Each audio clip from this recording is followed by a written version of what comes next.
Welcome to Fast Effect Double Speed Magic the Gathering. Here we have Tim on Bug versus Matt on Punishing Dack, a deck that I actually got to take out for a 4-round test run last night as I am recording this video. A really grindy control deck, and it uses the underused Dack Faden. I mean, I feel like the guy doesn't get nearly enough respect. Killed off screen during the War of the Spark story, and he just hasn't seen that much play, but he's an incredibly powerful 3-mana planeswalker, and there's a lot that he can do in this type of matchup. I mean, we've got Punishing Fire, which can be returned with Grove of the Burn Willows, paying 1 red to return it, and of course, Grove lets your opponent gain a life when you tap it for red or green. Works out perfectly. And if you get a couple of Punishing Fires in your hand that you don't necessarily need to remove creatures, you can be discarding them to Dack, turning his plus ability into a draw 2, which is just phenomenal. Hull Breacher, of course, another card that works incredibly well with Dack. Once Hull Breacher is out, you can actually target your opponent with a Planeswalker, so they have to not draw 2, thanks to Hull Breacher. You get 2 treasures instead, and then they discard 2. So you're essentially getting 2 mana and making them discard 2 each turn, which is, again, pretty much insurmountable. But the whole deck is all grindy cards. Things like Baleful Strix, ETB, draw a card, trade off with your opponent's best creature. An awful lot for other control decks to handle. We'll see what Tim can do so far. Things are just kind of moving along. Snapcaster, another grindy card. Brazen Borrower gives you answers to just about anything your opponent could have on board. And the deck also runs Abrupt Decay and Assassin's Trophy to further remove permanents in the build that I was running. I'm not positive how heavy the green splash is here from earlier. We'll see what type of updates have been made. The build I was running also had Euro, which was just incredibly strong. Bug on the other side. I'm going to look to run some efficient threats out there, probably Tarmogoyf. Oh, there we go. On cue, Tarmogoyf. And, it just feels bad squaring off against a Baleful Strix. Matt's drawn a card off of it. Even if Tim has some type of removal, he's going to be effectively down a card. Now, the good news is Tarmogoyf is going to get pretty big, killing an artifact creature. Already able to get instant sorceries and lands into the bin with very little effort, but artifact and creature sometimes be more difficult. Try moving this up and see if we can see the life total. We cannot. Just off camera. We are evolving our setup here. Looking for continual improvements, and this looks like the Strixhaven card. I'm not actually sure which one this is. Might pause and check and see if I can find it. I believe this is a piece of removal. It might be like the black-green command is my guess. Looks like returns a land to his hand and kills the Baleful Strix. Yeah, it is Witherbloom command. Oh, are we not going? A little bit of a challenge to do these card updates live. Keeps it engaging. I mean, running at double speed's already a bit of a challenge. We got Brazen Borrower looking to bounce the Tarmogoyf. A Brainstorm in response. Fetch land already on board. I'm looking to keep this Goyf. No, just going to bounce it. All right. Bit of a tempo play. Comes right back down. Matt just really looking to drag this out, leaving his deck as better positioned for the long haul.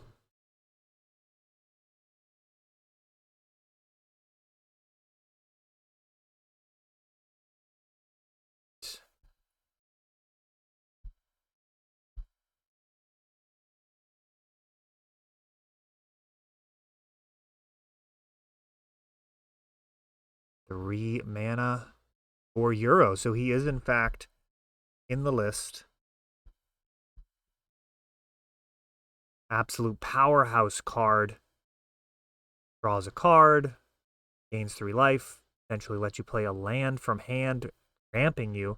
And then once he starts attacking each turn, Tim has a Euro of his own. That's just the beautiful showcase art. Euro's very, very powerful. It is peak. He was like $60 or $70, but the bannings that he faced, along with the Secret Lair reprint, really hammered that price down. My daughter actually had a Euro from her pre-release pool that she played. She did end up selling it to the store at some point. An interesting lesson. Value of non-reserve list cards. He missed out on the peak, but got it after it kind of dipped and then rose back up again. Force of Will in hand for Matt. Just going to go with a Dack, but not going to be around long. Doesn't have the double green necessary to escape Euro or the extra card. And he's just going to steal that Baleful Strix. A brutal play. Dax -2, grabbing the artifact creature. His Baleful Strix.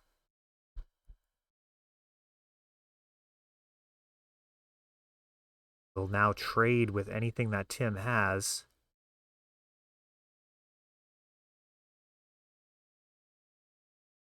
It's kind of a fringe consideration compared to Ice Fang Kotal. We have a Force of Will.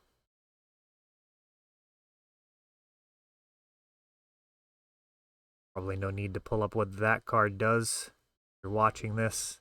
Force of Will, bottom line on the cards, the one that matters, counter target spell, a whole bunch of other text on there, allowing you to exile a blue card and pay 1 life. The free counter is really the backbone, I would argue, of Legacy, one of the defining characteristics, one of the things that keeps the format in check and prevents it from being just all glass cannon, incredibly fast combo decks. See both of these decks winning with, fair creatures for the most part. Here we see a Tarmogoyf turning sideways. Abrupt Decay, solid piece of removal that both decks run, and now Endurance. A counter to Snapcaster Mage, which gets Force of Willed. Endurance, a new printing. Incredibly good.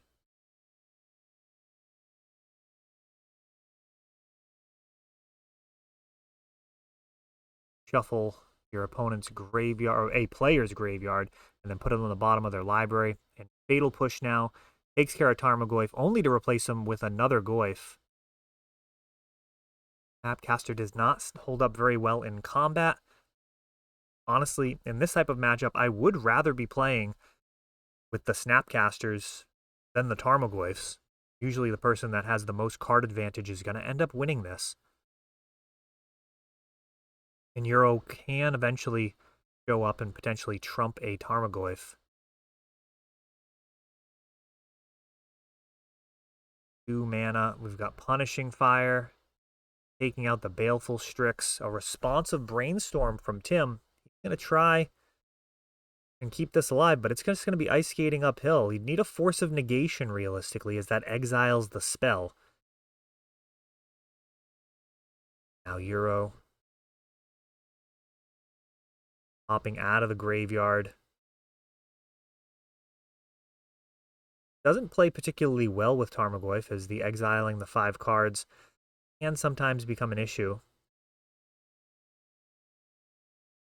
Punishing Fire deals 2. 1 life gained from Tim. Looking pretty bad. Matt's empty side of the board.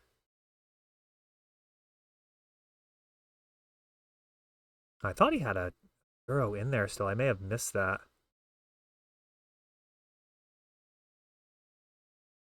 It appears to me he's got plenty of cards to escape. He's got the double Grove for the double green.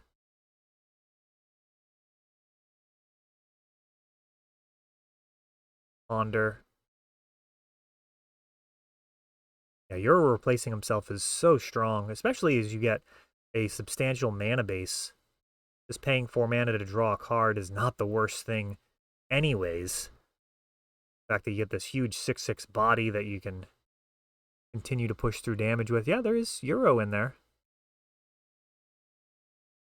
I don't know. They're just checking the total damage.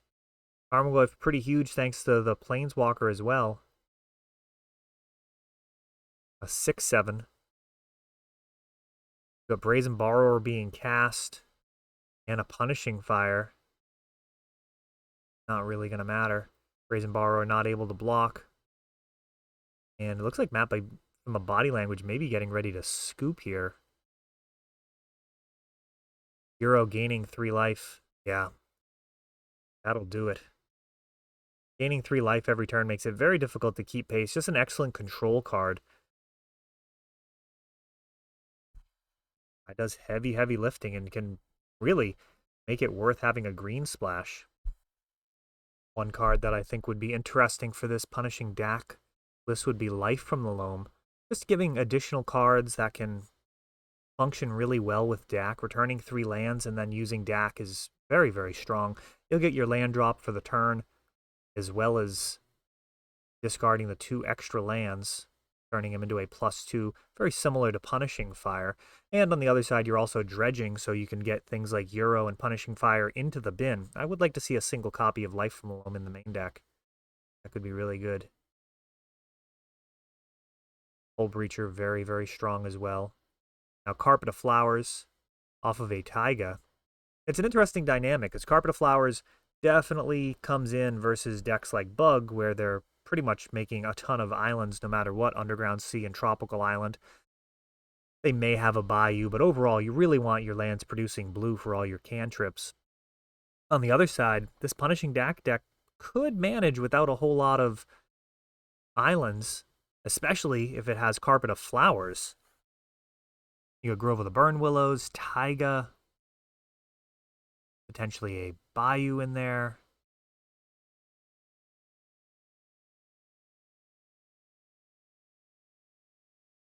Abrupt Decay and Assassin's Trophy. Very strong.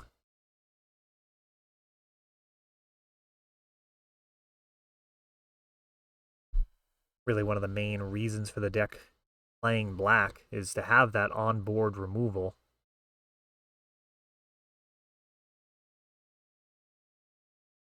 The deck capable of fighting on the battlefield or on the stack. Here we have a Drown in the Loch being pitched to Force of Will.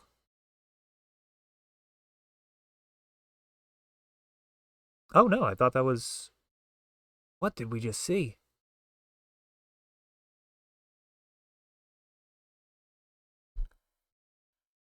Had to go back and rewatch that one. So basically we had an Abrupt Decay, getting rid of the Carpet of Flowers. Matt does make a land drop for turn, despite being short on mana. And then on Tim's turn, he lands a Sylvan Library, or attempts to, which results in a Force of Will battle to the death. Matt throws a Force at it. Tim defends with the Force. Then Matt throws a final Force of Will at it. And we'll see just how that plays out. That is a ton of resources to try and deny this Sylvan Library, and that's exactly what this deck doesn't want to be doing from where I was sitting. I mean, we see Baleful Strix going to the bin.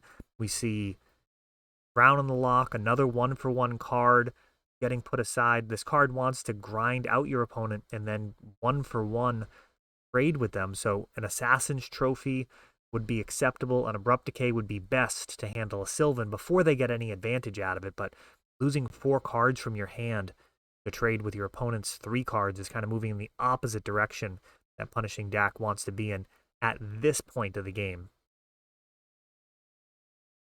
Now, it looks like a Hymn to Torok targeting Matt, who has just 2 cards left in hand. And a Brazen Borrower bounces Baleful Strix in response. Just comes right back down. You know, the line there, it is a desperate one, allowing Tim to draw an extra card, but keeping at least some access to that Brazen Borrower. Don't believe that's going to end up being preferable. Ultimately, that Brazen Borrower can just come down and trade with the Baleful Strix, which is a one card being removed from Tim's side of the board, but he got a card by having it bounced, so I'm not liking it. Especially when there are potential bombs like Sylvan Library that he can draw to. It's very likely that the extra card will be better than the 1/1 body.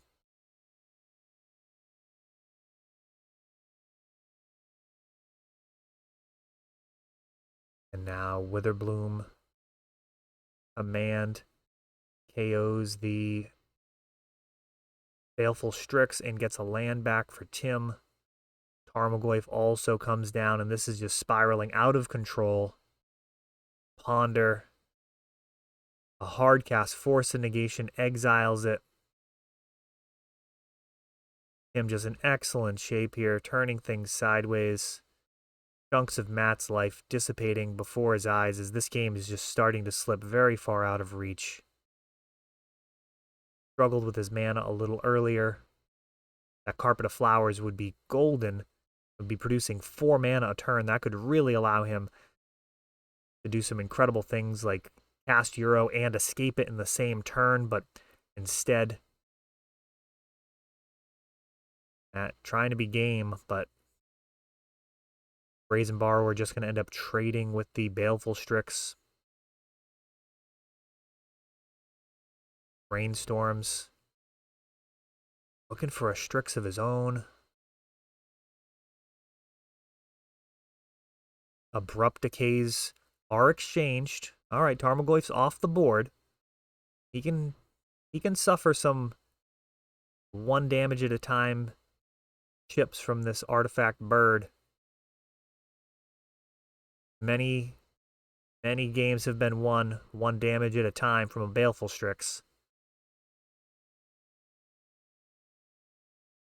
But if he can keep busy, generating some card advantage, that will eventually turn in his favor. See, Brainstorm into a Snapcaster Mage.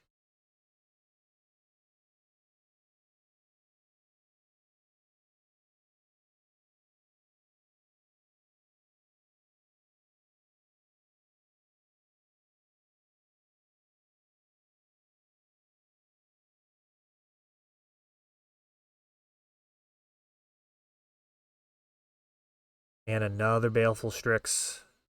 That starts to add up quite a bit faster. Oh, but the Snapcaster is getting responded to with the Brainstorm. If the Snapcaster resolves, that is an interesting situation. Usually when we're thinking about combat damage, it's helpful to consider it in terms of the number of turns. 1 damage at a time, starting from a 20 life total, is going to be 20 turns. If you're doing 2 with a pair of Baleful Strix, you're talking about 10 turns. 3 damage, you're down to 7. 4 down to 5. 5 down to 4. I mean, you really want to get to a point where you're able to at least see the path forward. Sorry, I got a call there. I'm not sure if I already did the outro, but that is it for this one as Tim outlasts Matt in a matchup that, you know, it seemed like Punishing Dack would really, really be well positioned to play. I'd like to see that one played a whole bunch more. That's a really interesting matchup, and I think that's what the deck is supposed to do, is have grindy, complicated matches versus other blue decks.